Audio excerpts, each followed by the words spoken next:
I'm Marcia Ballinger, president of Lorain County Community College and a board member for Team NEO, where I have the pleasure of serving as co-chair of the Talent Development Council.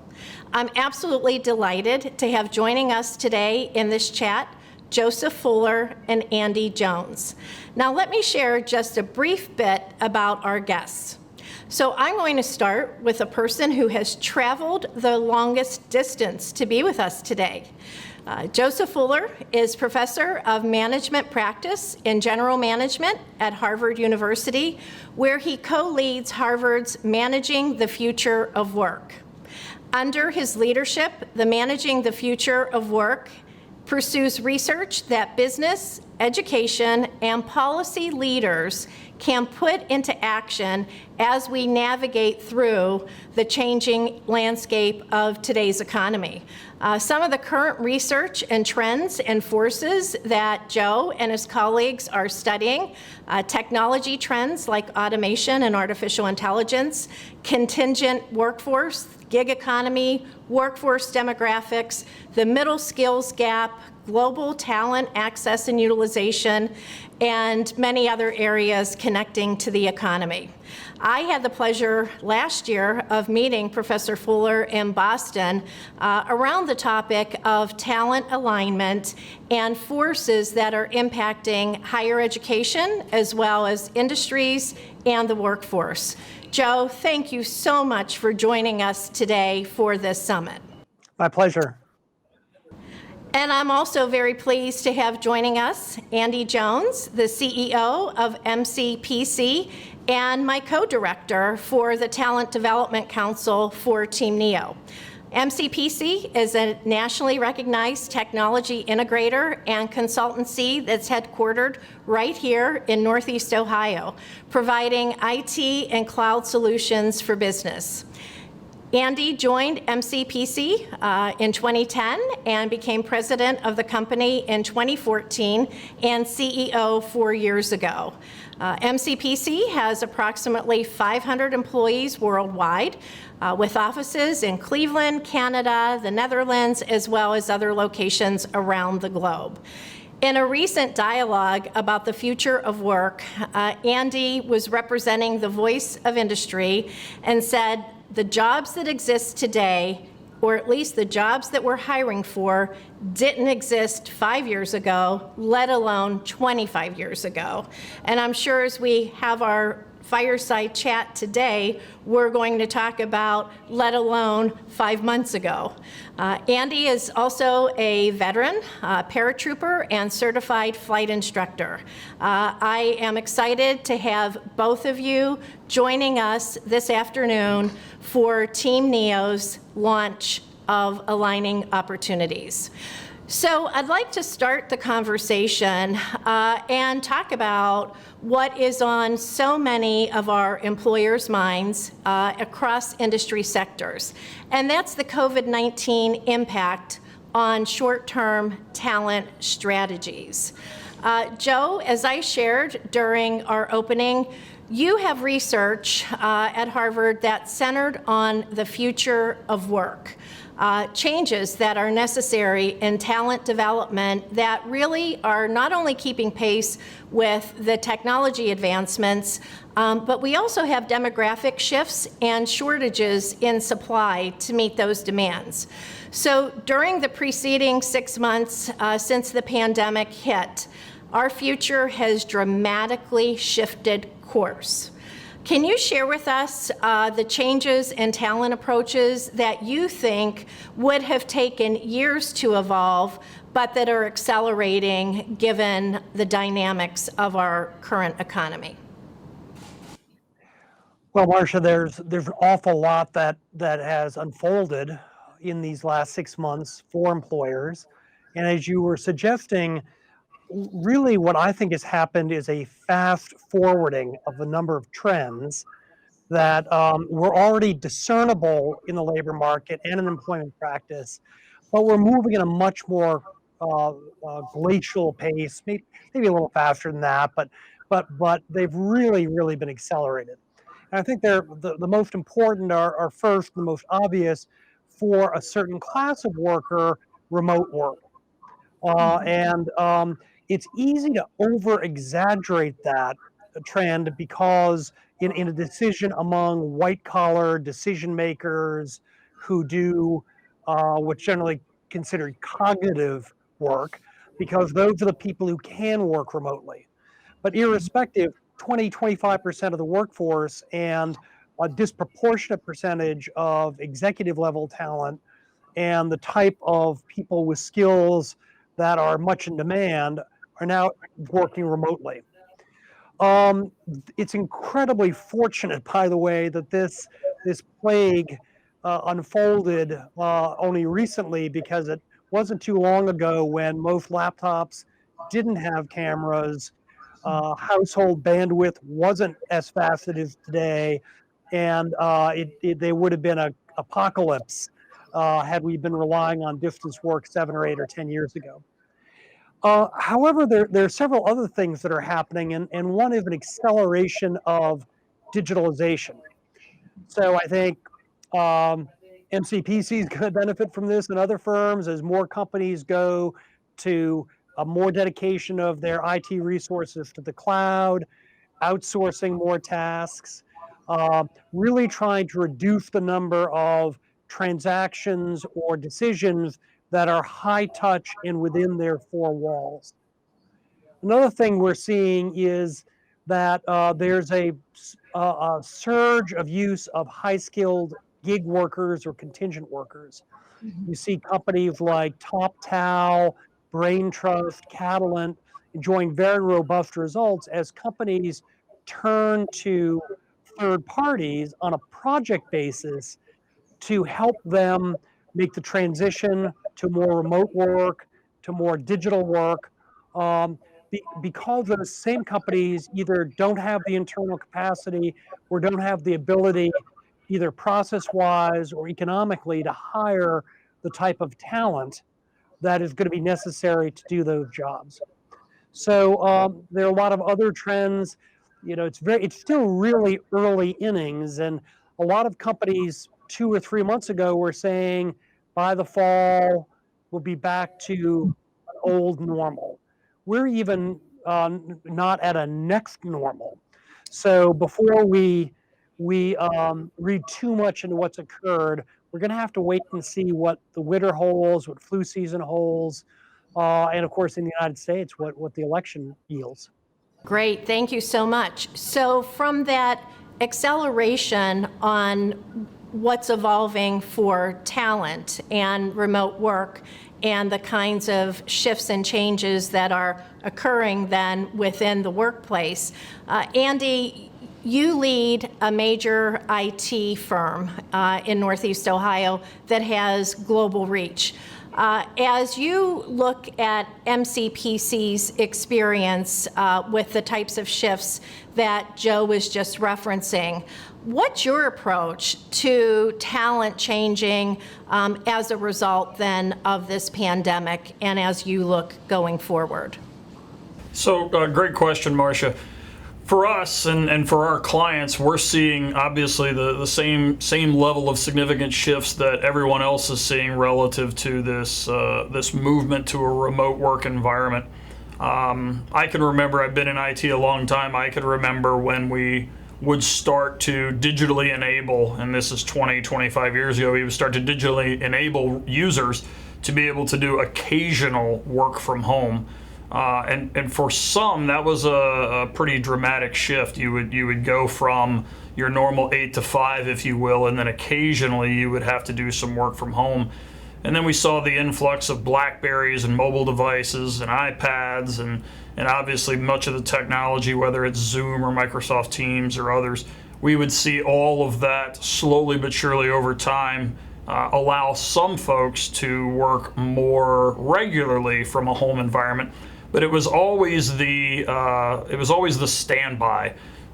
We've seen obviously a dramatic shift in that over the last 5-6 months, where working in a physical office environment has become the exception. The vast majority are now working from home, and while those systems, the tools, the processes, the technology, and frankly the training and education that we give associates, not just at MCPc but for all of us, what used to be a standby has now become the primary vehicle by which people are trying to work and communicate. It's exposed some opportunities, frankly, to create new ways of communication, new ways of training, but it's also exposed some maybe limitations. When you design systems to be the standby or the secondary as opposed to the primary, it kind of changes the way we use them. If you think about, and let's just use K through 12 education right now, many schools are starting off the school year in a remote environment, and they're using small form factor, if you will, Chromebooks or small form factor devices to make available that educational experience remotely. If you think about it, most of those devices, because of the size of the form factor and the content that was available on them, in many instances, those were designed to be used occasionally in this classroom environment. They weren't chosen, selected, designed, if you will, to be their full-time desktop or full-time laptop experience throughout that learning curriculum. So now you're starting to see workers, office workers, and children having chronic neck problems or eye strain from staring at small monitors. And that's just some of the physical maladies that the pandemic has caused. When you start to think of some of the training aspects of that, you take an environment which was traditionally a more teams-based environment where people would work collaboratively and then shove them into a remote environment. It's taken what used to be this work-life balance, was the phrase that we all used, and then over the last 5 years, it's become this work-life blend. Now, our home life is our work life. There is no separation there of church and state. It's one continuous working environment, and you're seeing some employees start to experience burnout from that. And then probably near and dear to my heart, our organization focuses pretty extensively on data protection and helping organizations protect the data, especially at the edges of their network. Much of that information that our employees use on a day-to-day basis, it could be healthcare information, financial records, customer client data information. All of that used to be inside of the four walls of corporations, and they did a great job of protecting it. Now all of a sudden, that information, in order for those folks to be productive, those users and that workforce to be productive, more and more of that information has become mobile, if you will, and it's now available to them in their home environment, which creates a whole series of security concerns and how you train and educate people. We're all used to the Nigerian prince email about sending us a check for $1 million if we'll just provide them our bank account information. The most recent spin on that is far more sophisticated, and it has to do with FedEx shipments. It used to be we would sit in our office and someone would bring mail to us or boxes to us, or we'd stop by the front desk and pick up whatever came in that day from a client or from a partner. Today, because we work in these remote and virtualized environments, it's a commonplace for us suddenly to receive FedEx packages at home, and people are constantly on the lookout and expecting them. They'll get an email now saying your FedEx package is on its way, click here to release the package, or a delivery exception, and people will go and will fall for that trick readily because it's incorporated into their day-to-day life, their new expectations. So the pandemic's had a pretty profound effect on the way people work and the environment that they work in and how they train. There's a great deal of skills for many managers, especially for smaller organizations, which smaller businesses obviously are the bulk of the United States employment. Those smaller organizations, in many instances, the users wouldn't necessarily have had to manage teams that were virtualized. All of their workers came to a same place, or they might manage 2 offices. Now all of a sudden they have to figure out new ways to measure productivity, communicate with their associates. The drive-by at a desk is no longer an option. So I think we're going to see this change impact us for much longer than we're expecting. I saw actually yesterday I was reading a Gartner report that suggested that the future of selling by the year 2025, all buying decisions, or more accurately, 80% of all buying decisions would be done virtually. That the physical act of selling would be radically changed over the next 4 years now as a result of what we're seeing here. So to Professor Fuller's comment, it's accelerated this transformation. We've always been headed down this path, or at least in the last few years, we've been headed down this path of the ability to work remotely, the ability to work virtually and be collaborative. The pandemic has only forced the matter to the forefront. So Andy, you raised some great points with regard to the education and the training that's needed, both from the current workforce that you have. I know we at Lorain County Community College moved very quickly to that same remote work environment with all of the types of issues that you've described. And in terms of education, previously we had 30% of our students were enrolled in online courses or programs. This fall, it's 90%. And so I think that intersection between what we teach, how we teach, educate, and train both the current workers as well as preparing the new talent or upskilling. Can you both share your perspective and insights into what you think higher education can do to be a better partner with employers, be a better partner to help relaunch the economy, and in the entire continuum of higher education, whether that's short-term training and industry credentials, all the way through advanced degrees, and what's your crystal ball saying? Joe, let's start with you. Well, I'm afraid my crystal ball's been pretty cloudy the last few years, but let me go to some of the essence of your question, Marcia. The first is embedded in the word partner. That word gets thrown around a lot very loosely and not really thought about very carefully. And when you start with the concept of partnership, it requires a commitment on both sides of the relationship. And so the first is for higher ed to be viewing the employer as someone that's integral to their obtaining the success for their students that they so badly want. And the employer is going to strongly influence whether or not that student can achieve their goal and fulfill the goal of that institution of higher education.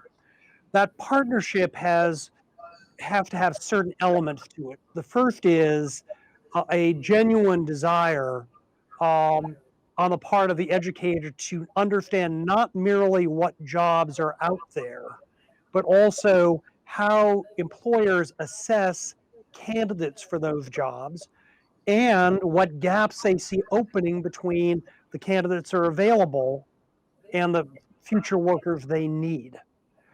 And that gap is going to be growing faster in more jobs more quickly for two reasons.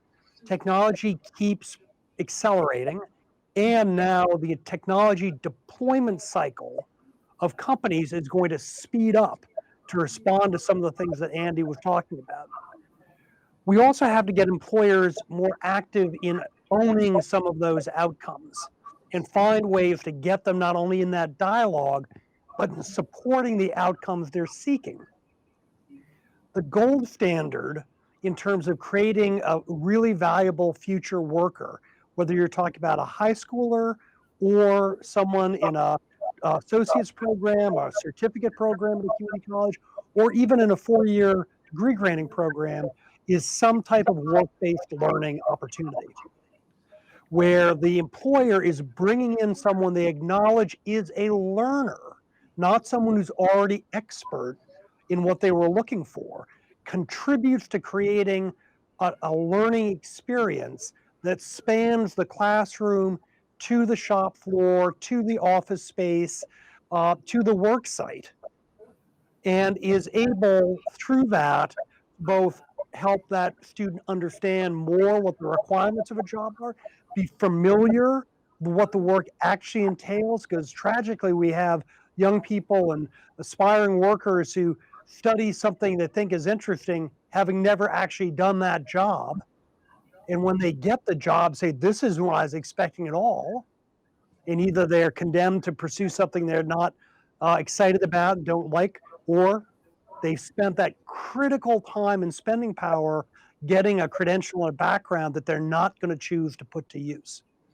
So now I think that there's going to be a very, very good new opportunity to build these types of partnerships going forward, better than in the past, precisely because of some of the pressures that this technology acceleration cycle we're seeing are going to put both on educators and on employers.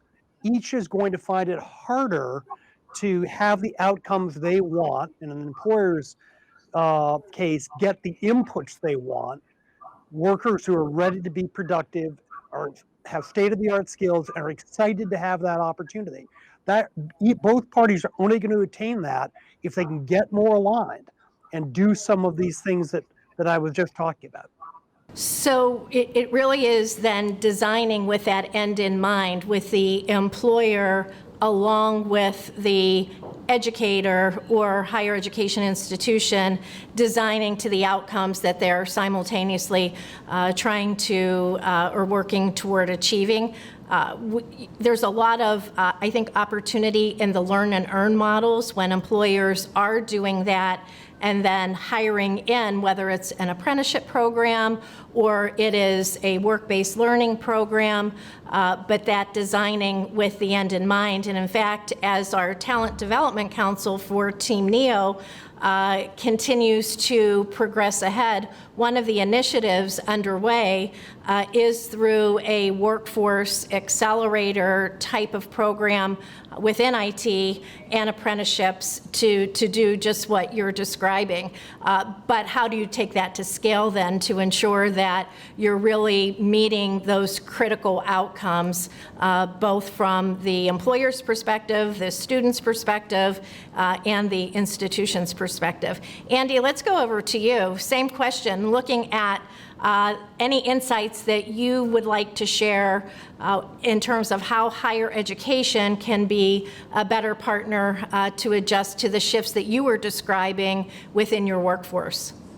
Yeah, absolutely. So the pace of technology, or just the pace of innovation, has driven all of us to almost a frenzied way of living.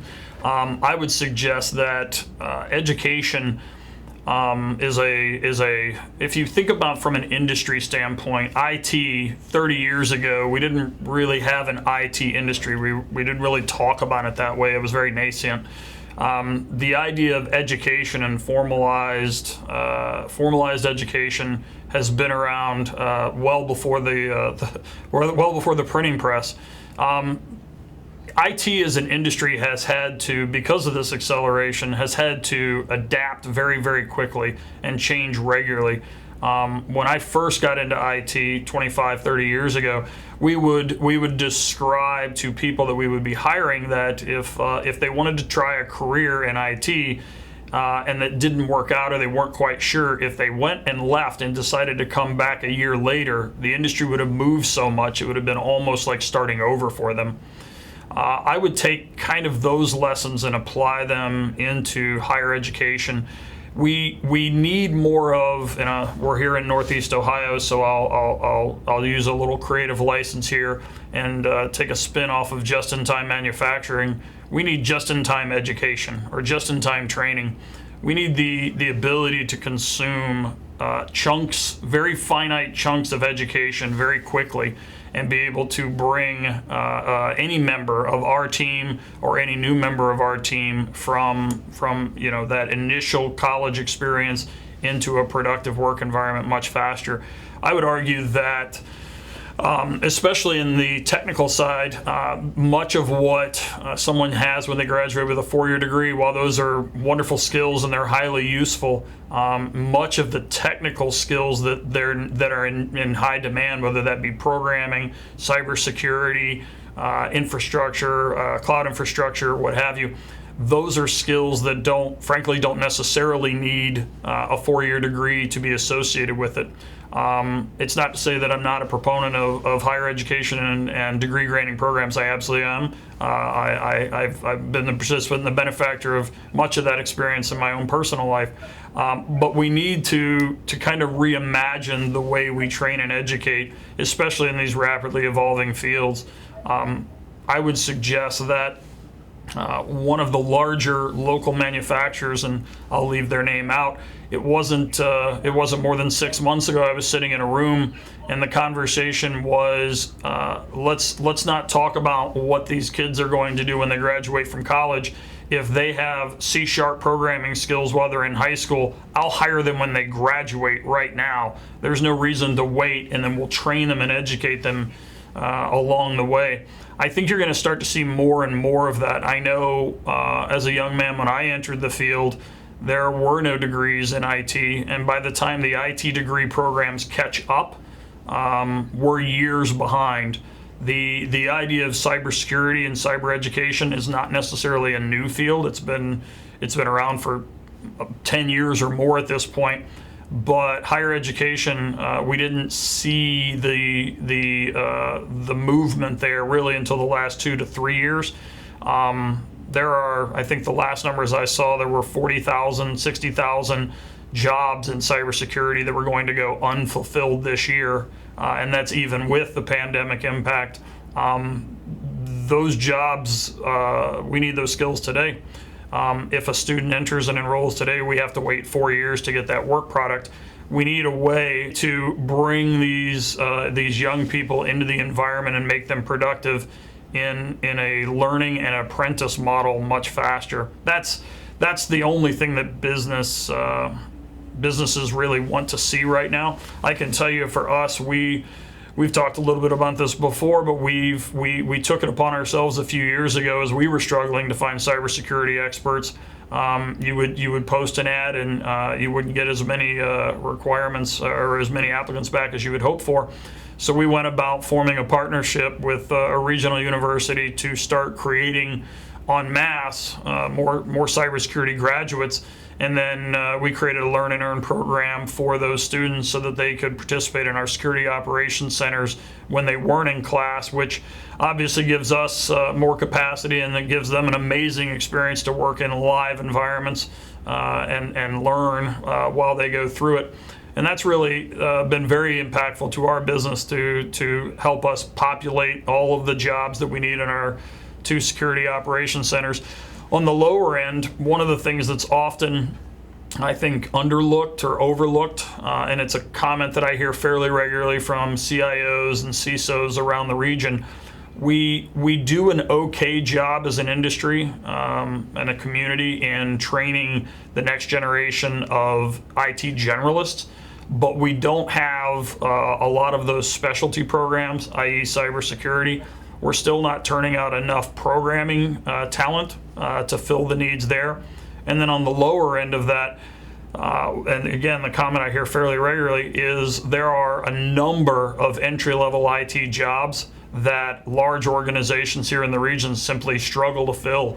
The basic skills, they're looking for just basic talents around desktop administration or the ability to load an operating system or perform a help desk function. Those aren't necessarily today a 4-year degree. You don't need a 4-year degree to do that. And they're looking for ways to do that talent. We've created a partnership with CMSD and their School of One to take some kids and put them through data center recycling program to give them knowledge and skills around what it takes to protect not only the environment but protect the data that are on IT assets and create a recycling program. So that's been a pretty big hit here in Cleveland, and it gives these kids, especially in the CMSD school district, kids that probably typically wouldn't be exposed to IT careers in general or the skills that are needed, and it gives them the opportunity to become a wage earner and a decent wage earner. They're going to earn more than they would at working a fast food restaurant, while at the same time gaining very valuable skills and experiences that will let them decide if this is truly a career for them.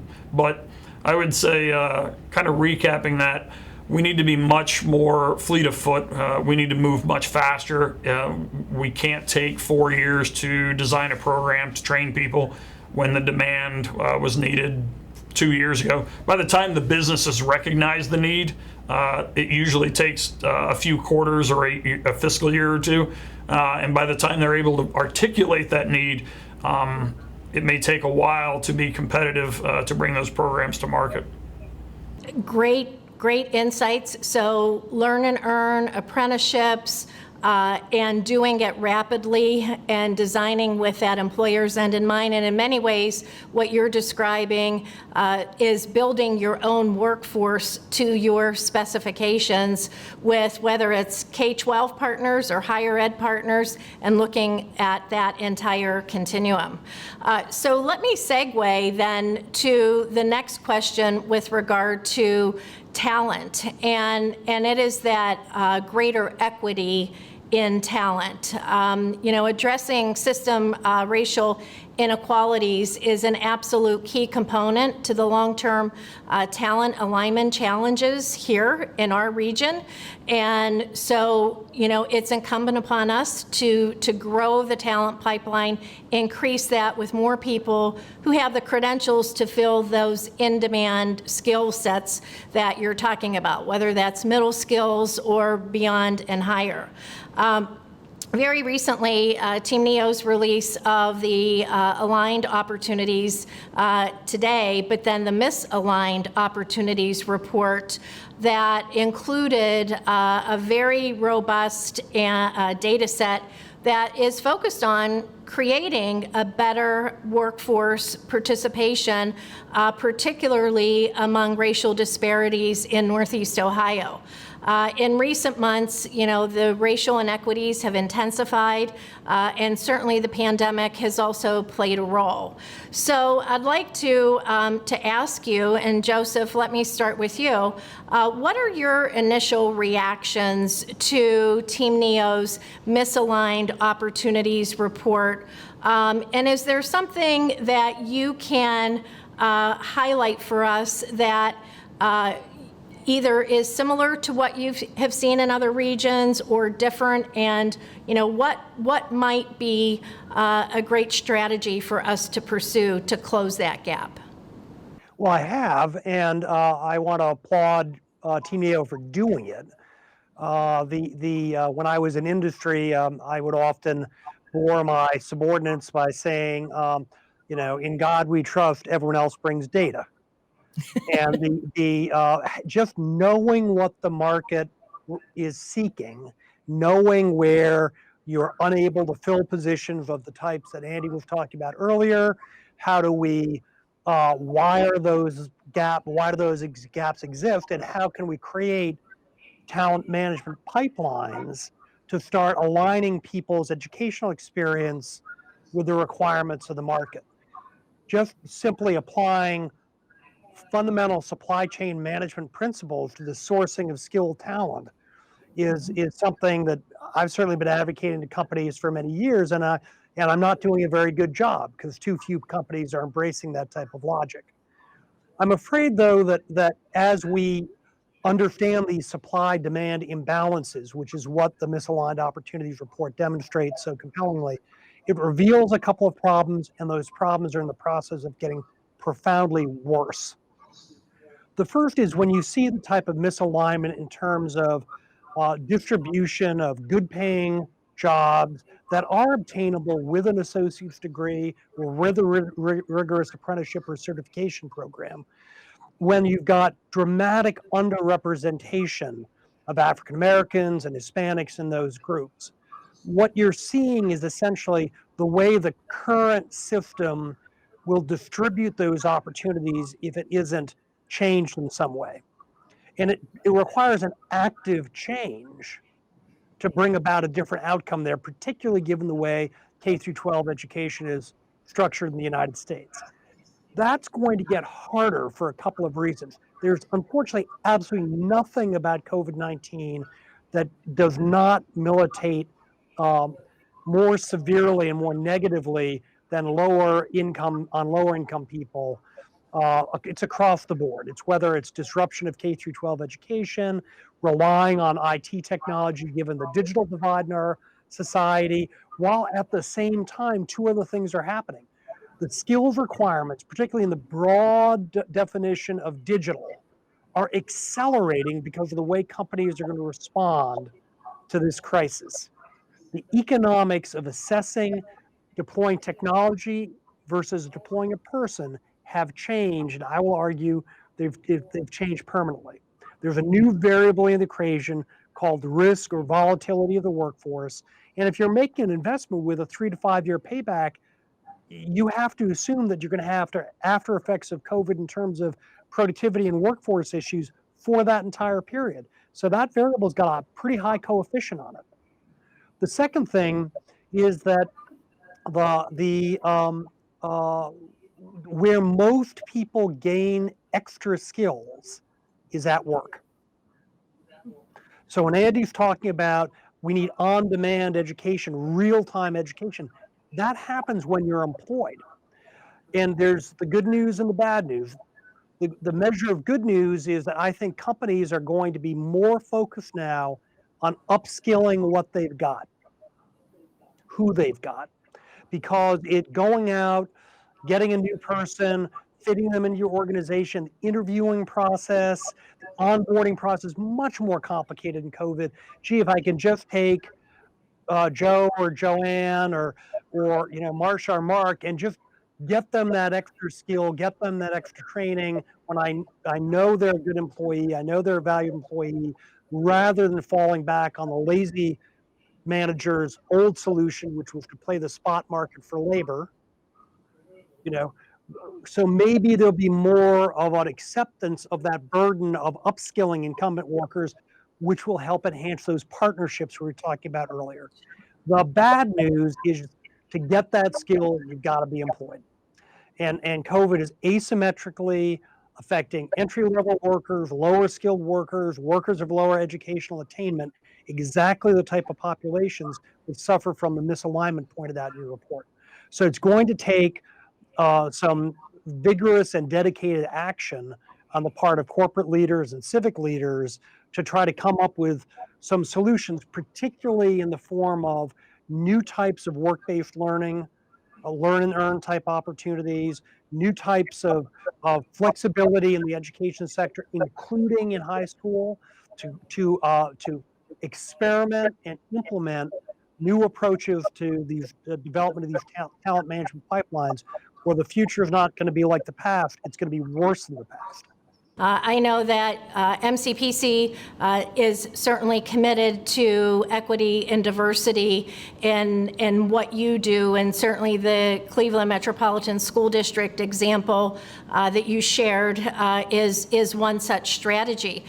Can you highlight, what your overall commitment is as a leader in IT and demonstrating the need to address these issues in workforce? Yeah, absolutely. So unfortunately, IT as an industry, information technology as an industry, isn't and has not been a particularly diverse industry. Although it is improving, I can tell you in my 25, almost 30 years now in the space, I've seen a pretty significant change, especially over the last 5 to 7 years, more people being interested in it and more people having access to it. But at the core, there's simply not enough people choose whatever diversity metric you want, whether it's ethnicity or sexual orientation. We simply have a decidedly one-sided view in the industry, and again, it is improving. I think at the beginning, if you look at, and I'll just take females for right now. IT as an industry is significantly underserved with females in the space. I think that all the research that I've done, and obviously I'm not a scholar like you two, or have I done any academic research on the topic, but what I'm seeing is that somewhere around the 7th, 8th, 9th grade, our females are losing interest in technology. And I watched not just technology, STEM in general. So you can choose anything that fits in the STEM bucket there that you like. Being a father of 3 daughters, I watched this play out. They all grew up in a household that was surrounded with technology, and a father that was more than willing to talk to them about it. But all 3 of them around the same age, as well as all of their friends, by and large, seem to lose interest in STEM. So something we're doing, and maybe it's in those middle school years, is maybe it's gender identification roles. Again, not an expert, but I think it starts there. It starts earlier. And as far as the ethnicity diversity, the CMSD program, that one in particular, we actually partnered with Eric Gordon, the CEO over there, they have a program they call School of One. And the idea behind it is it addresses at-risk youth, those that are the least likely to complete their high school education. And among other things, they don't do well in a traditional classroom setting. So the way we all think of high school is not the way they think about high school. So we partnered with them and created a School of One site at the Foundry here in Cleveland. It's Community Rowing and Sailing Center, and we use some of the space there to provide access to for these children. I think we're up to 17 youth scholars at this point that are going through the program. It allows them to have a non-traditional classroom environment that's taught by a CMSD certified associate, certified teacher, and it allows them to complete their high school diploma, but in a non-traditional way. And in many instances, especially for CMSD, and this is true for Detroit Public Schools or really any inner city school system, you have a high propensity for those kids to have a job after school. And in some instances, they may not just be one of the breadwinners in the household. They may be the primary breadwinner in some instances. So we created an opportunity for the kids that when they're done with their school day, we allow them to come and they have a Learn to Earn program. We have a Learn to Earn program where we allow them to work in our Old Brooklyn facility, and we do device recycling. So they'll take in aging IT assets that have corporate information on it or patient information, and they'll have to learn all of the skills about how to protect that data or how to handle some of that material that comes in, because some of it has an environmental hazard standpoint, and they learn how to recycle it in a 100% recycling, zero landfill way that helps both with sustainability efforts as well as cybersecurity efforts. We've been lucky. It's a small program so far, but we've been exceptionally fortunate, and the kids have done a great job. And again, this is the CMSD folks. All we're doing is providing a space and maybe some technical skills and education there, but they were able to, they've had a 100% graduation rate so far, and these were kids that were on the lower end of that, they were on the lower end of that spectrum originally. But I think if I back up just a second and just kind of talk about it more of as a regional, and this isn't necessarily a regional issue, this is a global issue, but we'll think globally and act locally. Anything we can do to create opportunities here in Cleveland or in the region, there are plenty of people that could easily be trained. And if you are a Team Neo supporter, anything we can do that creates that type of available workforce will draw more jobs and more employers here. And it's a rising tide lifts all boats. It sure does. And Joe, I think the example that Andy just shared really spoke to your earlier comments about what does it really mean to partner. So I want to give you the closing comments to just share very briefly as you look out. Earlier, your crystal ball isn't working anymore, but you're the best crystal ball that we have. So if you were to look out the next 10 to 15 years and this future of work, what big takeaway do you hope that all of us today will take with us? Well, it's twofold. One is that there are a lot of things that technology can't do or it's too expensive to make it do. And those happen to be things that human beings are good at, like inference, like social skills, interacting with other humans. So in the future is going to be about having human beings be complemented by and complement technology. But that's going to be throughout the workforce. So we have to create people who are comfortable with technology and frankly, have those professional skills, those foundation skills of being able to interact with others.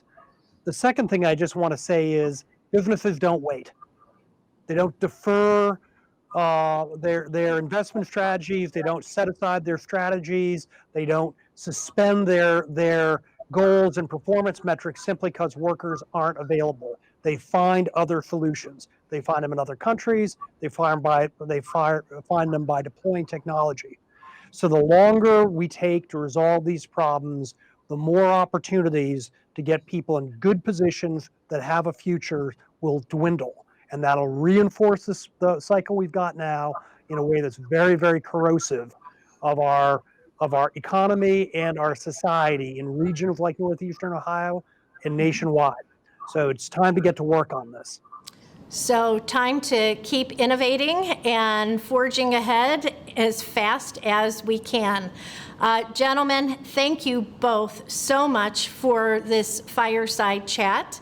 I want to also again thank Modus for sponsoring the conversation, and certainly Team Neo for providing this platform and the data and research for this really critical fireside chat. So thank you so much. We will take the insights that you've shared and forge ahead. Thank you. Thank you.